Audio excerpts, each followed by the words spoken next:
ఇండియాలోని పూరీ క్షేత్రం హిందువుల పవిత్ర దేవాలయాల్లో ఒకటి. ఎన్నో మిస్టరీలు మరియు అద్భుతాలకు నిలయం ఈ ఆలయం. సాధారణంగా జెండాలు గాలి వీచే దిశలో ఎగురుతాయి, కానీ ఈ ఆలయం శిఖరం పైన ఉన్న జెండా ఎప్పుడూ గాలికి వ్యతిరేక దిశలో ఎగురుతుంది.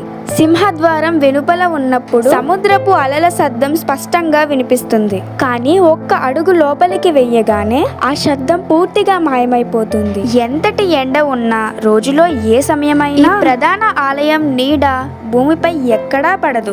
ఇక్కడి మహాప్రసాదాన్ని 7 కుండలని ఒకదానిపై ఒకటి పెట్టి వండుతారు. అన్నిటికంటే పైన ఉన్న మొదటి కుండలోని అన్నం ముందుగా ఉడుకుతుంది. శతాబ్దాల చరిత్ర కలిగిన ఈ పుణ్యక్షేత్రాన్ని దర్శించుకోవడం ఒక అద్భుతమైన అనుభూతి. సాధారణంగా ఏ పెద్ద కట్టడం పైనైనా పక్షులు వాలడం చూస్తాం, కానీ జగన్నాథుడి ఆలయ గోపురంపై ఒక్క పక్షి కూడా వాలదు. దీనిపై నుండి ఏ పక్షులు ఎగరవు.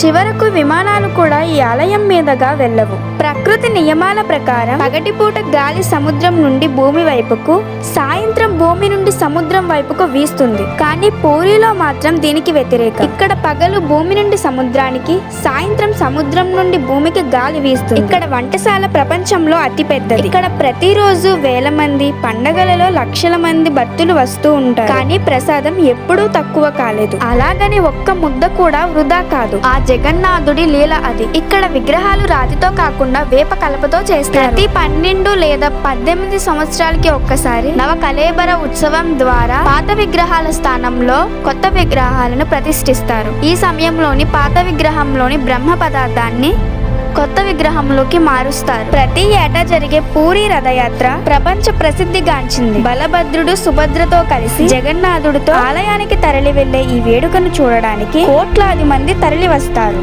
ఆ స్వామిని రథంపై చూస్తే మోక్షం సిద్ధిస్తుందని భక్తుల నమ్మకం.